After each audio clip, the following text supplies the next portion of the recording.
the first time I took an Asian history class as an undergraduate at University of Toronto, there I was sitting there in the class, and next thing some blonde guy starts sitting next to me and talking to me, and I'm like, oh, this is nice, and next thing, then he wants to go for coffee, and then he starts basically reciting lines from Japanese literature about what he thinks I look like, your rosebud lips. And I'm thinking to myself, I don't even know who this person is that you're describing, right? Because it's not me, it's your porcelain skin. I'm like, I don't have porcelain skin. And then all of a sudden I was like, oh my God, get me out of this, right?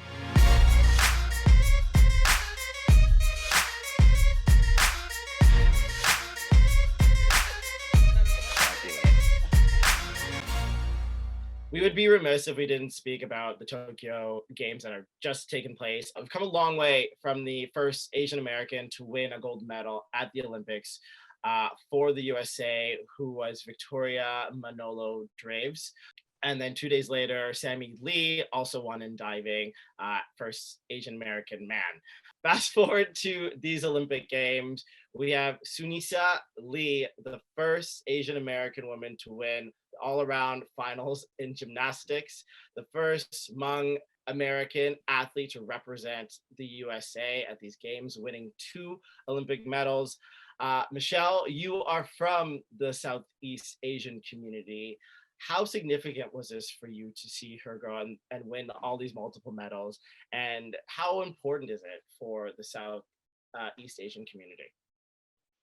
It was so beautiful to witness. And at first, I didn't actually know her story. And so I think that's what the beauty of storytelling is. And it kind of also gives you insight into why it's so important to really dig deep past people's appearance. Because from the outside perspective, you don't actually know what each Asian person's heritage is. You can just see her as a fellow Asian American female woman who just won the Olympic Games. But when you actually are able to hear her story, you see her family all together in that whole entire little auditorium, or that, area where they were watching her and projecting her win. That's where you really feel the movement and what she's been able to do. Because for the Hmong community and the Southeast Asian community, we are very underrepresented. We don't see ourselves in these spaces. And for them particularly, they've struggled a lot financially. And it makes you really teary-eyed to think about how her dad built her balance beam in their own yard. And there was video image of her doing flips on it when she was young. And I think I heard her little sister, she was also saying my turn, daddy, my turn. And, but Suni was going boom, boom, boom, boom, boom. It was definitely not her turn at the time.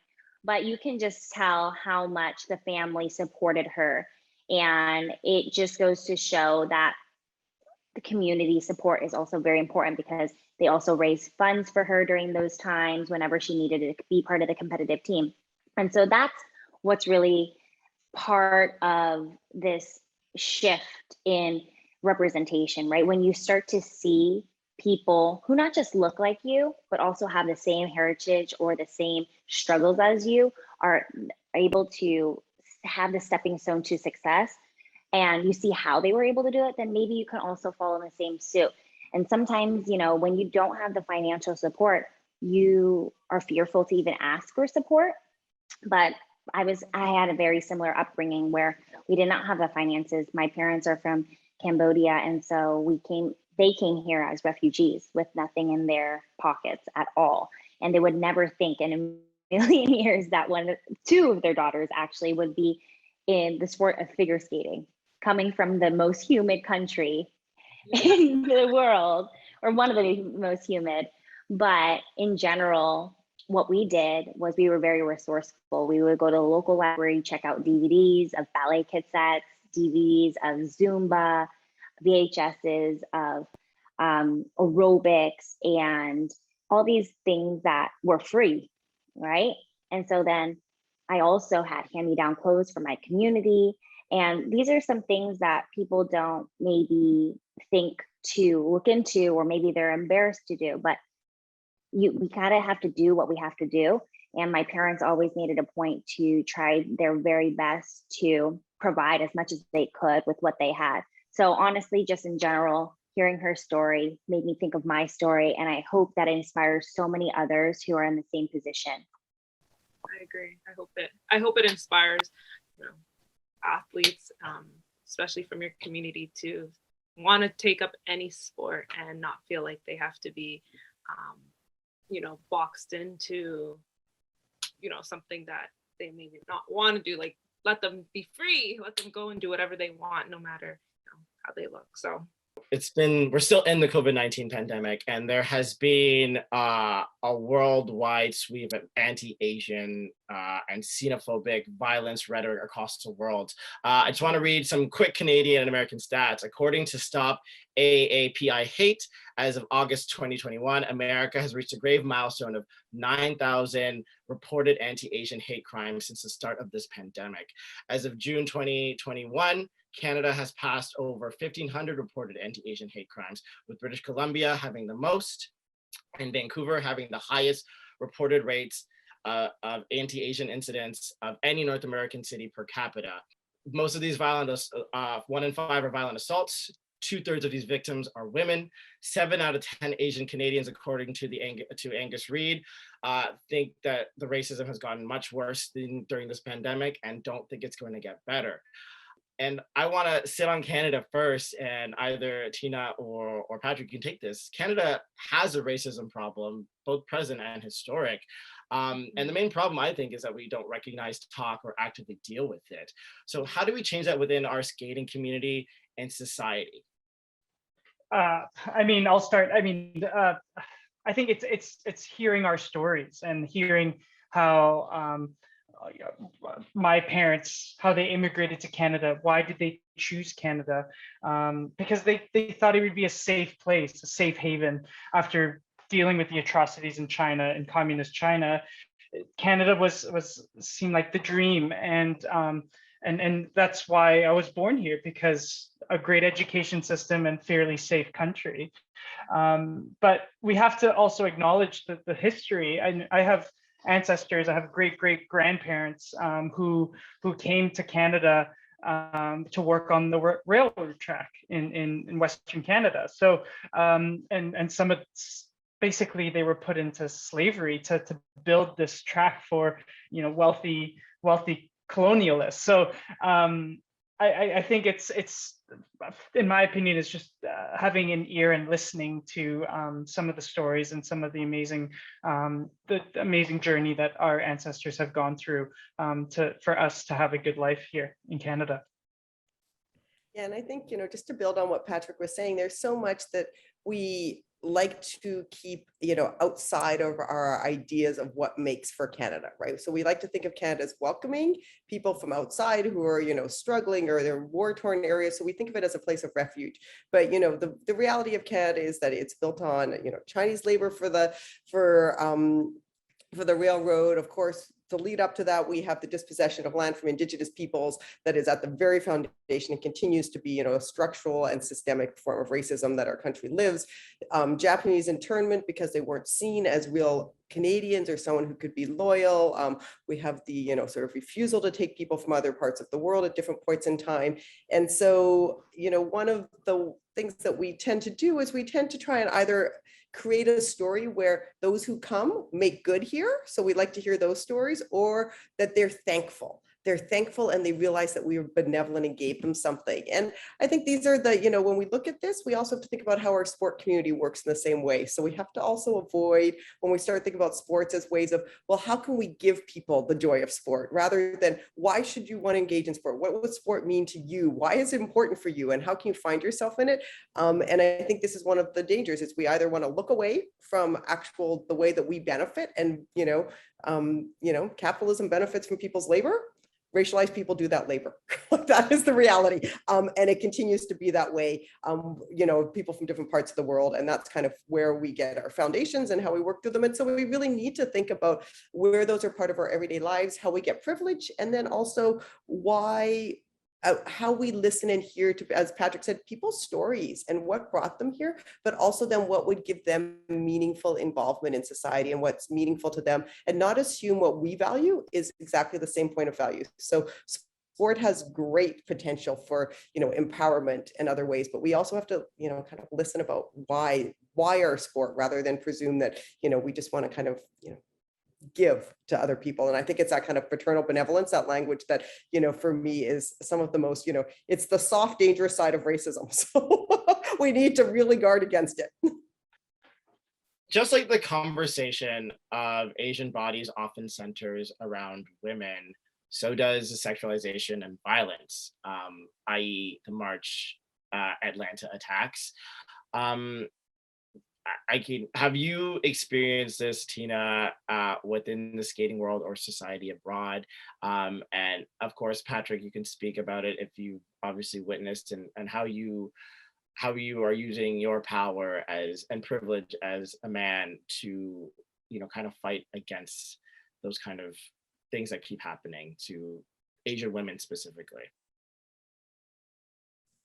Well, I think this is where, I can't say that, well, I was going to say, I haven't directly, not in the skating community necessarily, sort of, experienced the way that we talk about sexualization of Asian women. And I think that's actually because problematically in skating, often, female athletes and female skaters are sexualized all the time. And even we've talked a little bit about the Olympics, but, I don't know, was it like day 5 of broadcast or something? And all of a sudden the Olympic Committee or broadcasting announced that they weren't going to sexualize women's bodies on camera. And I thought, a little late, the pushbacks, or, we already know this, what you're doing. And then all of us were like, the slow-mos on women's bodies, whether it's gymnastics, divers, doesn't seem to be stopping. So the way that sport kind of also continues this kind of way of being kind of the gaze, right? And the idea that the body is sexualized is always part of it. And, I think I've shared with a few of you before, but only when I started finding myself more and more in spaces where people wanted to see me as Asian did I become aware of this. And I always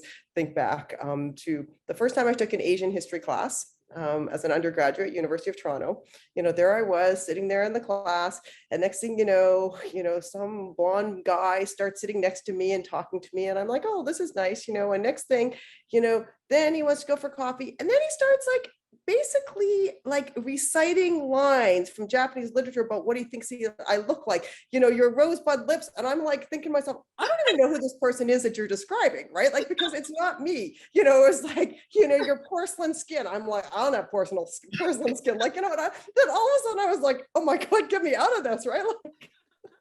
I was running away because I was thinking, oh, and I was like, I guess, you just look at this and go, well, I guess, you decided I was Asian. And so this was a good way, you're going to describe me. And I'm like, but it's not me, it's some vision of who you are. And I think it's these ideas of, the fantasy of what the Asian woman is. And I think this is, the danger of, and the way that violence becomes perpetuated, because so much of our kind of cultural representations really are about, representations of Asian women that basically create, reinforce, authorize fantasies that, are about, exoticized, sexualized Asian women, and that ultimately those women are supposed to be possessed by white men, right? That's the storyline. And so that what this does is also create the way, and we saw this so clearly in the Atlanta shootings, unfortunately, that when the kind of a fragile white masculinity cannot be expressed in and through an Asian body, those Asian women become a source of violence or danger to them, and something that they need to actually erase. And that's where violence comes. And, these aren't, things that we have to take out. So many people have written and talked about this, particularly after the Atlanta shootings. And I think we have to be really aware of how, even in sport, we perpetuate those. So when we allow for certain bodies to be sexualized, these kinds of stereotypes we've talked about to be brought forward, or we kind of think that certain music or costumes allow you to have more of a sexualized representation than, say, classical music. What are we saying about that, right? So when we, when we allow people to do the Aladdin music and we put them in their Jasmine costume and we tell them they can have the bare midriff and move certain ways, and that's appropriate sexualization, but when you want them to skate to, Swan Lake or something, you have a different way of seeing them. And I think these are some of the ways that we begin to continue those, and that kind of, and we enable then a violence that we might not see, we might not go, it's going to lead to a shooting, but they're the same logic. And I think that's where, for me, the dangers are those logics, and that actually we place women in then a position where they get to be the object of sexual gaze. And so, to me, that's as much, that's a violence. And we know that it gets acted out by other people, for a variety of reasons, and, all too often. And so, and that's why Asian women are actually, in this moment of anti-Asian hate, more often targeted. So that's my kind of, not so uplifting way of thinking, but it's all connected. It's not necessarily a direct causal, but we have to kind of, think through these, and it's really, it's sad, but, and I think there is not an Asian woman every Asian woman I know talks about stories like mine, right? Where, people think you're something else. Then someone like me, they're usually upset when they realize that my English is really good and I actually don't, fulfill their stereotype. And that's usually the end of any encounter, but, Yeah.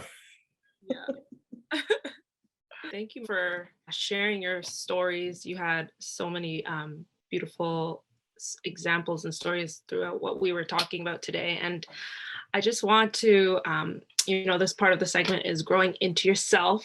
And I just want you to share some words of wisdoms and any advice you want to give to skaters who look like you. Thank you so much for the opportunity to be part of this conversation. Honestly, it is one of those circles that you kind of have never really dreamt about in a way. So for you all to be providing this space and for us to be conversing back and forth in such a way that, brings a little sentimental value to my heart, because like I shared with Tina, if you didn't share those sentiments, I don't think I would have had the courage to share certain stories of mine. And so I think it's really important to have these continuous conversations. And I hope that these will inspire the next generation to feel comfortable in their own skin and to not feel like they have to be boxed into any type of stereotype or any type of even internal stereotype. So whether your parents are telling you, whether your best friends are telling you what not or what to do, I hope that you can find it within yourself to seek what makes you passionate about something that you're interested in, what makes you happy, what makes you tick, and follow that. And hopefully you'll be able to find something that you love as well.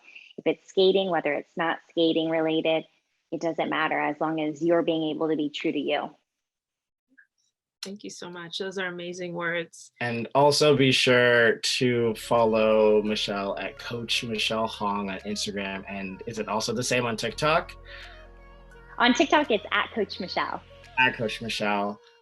She's doing such great work on making the sport accessible by just making like little tips and hints and tricks and lessons on everything that's right on the pocket, right in front of you in your phone. And thank you so much for that, Michelle. And thank you for all your work, your advocacy, your light, and your heart. You're so important to us, and important to the movement. Thank you so much. Thank you, Michelle. We love you. I love you guys. Thank you, Asher. Thank you, Keisha. Thank you, Patrick. And thank you, Tina. I appreciate this conversation so much. Thank you. Patrick, how has skating made you grow into yourself through struggle, artistic expression, and how do you encourage, the future Asian skaters or other BIPOC kids to love themselves and be in spaces where they don't think that they can exist in? Yeah, I mean, if I think back to when I started skating, I was a pretty shy person, and I didn't have the most confidence athletically, and I was kind of felt like I was just thrown into this role as eventually a national team member, and then eventually gone to the Olympics. And it all happened so fast, and I didn't have this necessarily even the dream to be an Olympic figure skater. I just had great guidance and support from my parents, and my parents worked so hard to get to Canada and wanted to give everything. And I remember my only job was just to work hard and pay attention, and the rest was kind of a bonus. So I think for kids who feel like they're not sure who they are, what their identity is. I'm a mixed race person, but with 2 Asian parents, so it's very confusing, especially being born in Canada. So I always was confused with my identity. And as I grew up with other figure skaters and I traveled around the world to do competitions, I spent a lot of time with other skaters in the similar age group. I turned into my own person and my own personality, and I was able to bring that onto the ice as well. I grew up and evolved and matured on the ice as I was off the ice, and that's such an exciting journey to go through. And it's in addition to let's say going to high school, you become your own person as well. So for me, I think sport for me was always an escape, and it was almost another family and another community to learn about things that you may not learn from your parents, and have the courage to become who you want to be. And figure skating was my tool. But there's so many other sports that can have the same effect and the same level of inspiration for many kids whose parents are maybe first generation immigrants to a country. So what a wonderful environment to be in is you get to challenge your mind, your body, and also you get to learn more about yourself and your quirks. But yeah, all in all, I think it's embrace your community, embrace your friends, and go along for the ride and try to remember everything because it goes by so fast. It does. And it's great that you touch on like using sport to escape, because I definitely use figure skating as a way to escape, some of the harsh realities that we go through. So thank you so much for your words of wisdom. Tina, what about yourself, and how are you making our sport more accessible and inclusive for Asians and other BIPOC skaters? It's really interesting. And I think, listening to Patrick talk and share about kind of, what's a journey through skating. And, much when I was an active skater, it really was a space apart from other parts of my life. And from it, I learned not only like how you can push yourself to do and be things that, really are uncomfortable, right? But also watching, particularly my mom, and kind of how you volunteer, how you become part of people's lives, and how you also build friendships based on the skating community, even if you're not necessarily a skater yourself. So what does that mean, and how does that kind of happen over time? And I think particularly this last year, my appreciation for that has grown so much, right? Just having the opportunity, meeting and being able to get to know both you, Acacia and Asher, and getting to know Patrick, and having this opportunity where skating used to be a place for me really of expression, sharing kind of a love of sport, of movement of the body, and without judgment in some way. So with the opportunity to work with skaters, from adults to learn to skate, who had all these different goals, and just think like coach, but I'm not coaching the highest level competitors. I'm coaching people because I love to skate. And it was always separate from what I did in my day job, which is, as a professor, working through things like critical race, cultural representation, Asian culture and politics, right? And those were really separate conversations. And the opportunity in the last year to bring these together, to think about how those spaces at times they're, separate, and it's different communities and different conversations, but the power of being able to actually talk about and talk critically about, how can we make skating a better place? How can we not just accept what we always said was, that's just the sport, and just learning and listening from everybody involved in those conversations and the kind of way it's flourished. And I think for me, that's the moment, just being able to say to people, and whether it's skaters in my own club, people, that I've met over Zoom in these ways, to say like, I'm interested in these if you ever want to talk about them, I'm open to talking about this. And, and certainly, and these are my kinds of interests. And, I'm forever saying to skaters, follow FSDIA, look, listen and learn because skaters are whole people. And I think that's the big difference that really excites me now, is that we have stopped just talking about athletes or participants in skating or skaters, but that we're actually like, skaters are whole people. And when you're a skater, you're not these other things bracketed off, like kind of in parallel, but actually you bring them all into being a skater, and then being a skater folds back out into everything else you are, and that we don't need to separate them off. And so for me, that's the message I'd say is, don't, really take the opportunity to see how things are coming together, intersecting, make separate worlds when you want, but when you want them to intersect, bring them forward for people, because I think that's, the most powerful part. And that's where new conversations are happening, and our sport is, has the opportunity to reframe itself. I won't say it's reframed already, but it has the opportunity to. Yeah, it does. Well, wonderful. Thank you so much for those words of wisdom, Tina. I'm just in awe of you. You have so much great insight, and wow, just, yeah. Thank you. You were way too kind. I'm always learning from all of you. This is like, this is what it's just like an amazing opportunity to be able to talk and listen and learn from everybody. And also to you, Patrick, thank you for being so vulnerable in the recording before and today as well. And know that your story is so important. We only get to see the Patrick who, revolutionized step sequences and wins Olympic medals and worlds, and we don't get to see the humanity behind the person. And I'm so glad that you chose to do this with us and share that, and it's going to make such a difference to so many people to hear you as a full human being and not just an athlete. And thank you so much. Yeah, yes, Patrick, thank you so much. I've always admired you all the way back from those COS A-team days. And you're just such an inspiration as a person and to the sport. So thank you so much.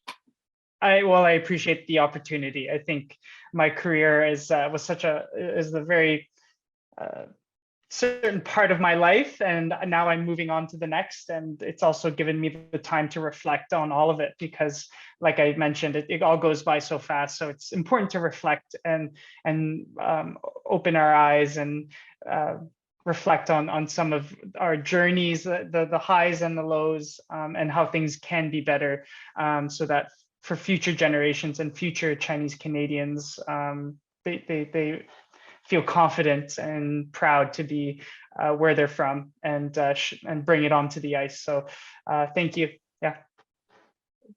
Thank you. Thank you, guys. FSDIA's Conversations in Color is recorded and edited in Toronto and Pickering, Ontario, Canada, on the traditional lands of the Haudenosaunee, Mississauga of Scugog, Wendat, Huron-Wendat, and the Mississauga of the Credit. Thank you so much for tuning into FSDIA's Conversations in Color. Please subscribe to our channel. Find us on the gram at Figure Skating DIA, on Facebook at the Figure Skating Diversity and Inclusion Alliance, and our website at fsdia.org. And remember to color your ice.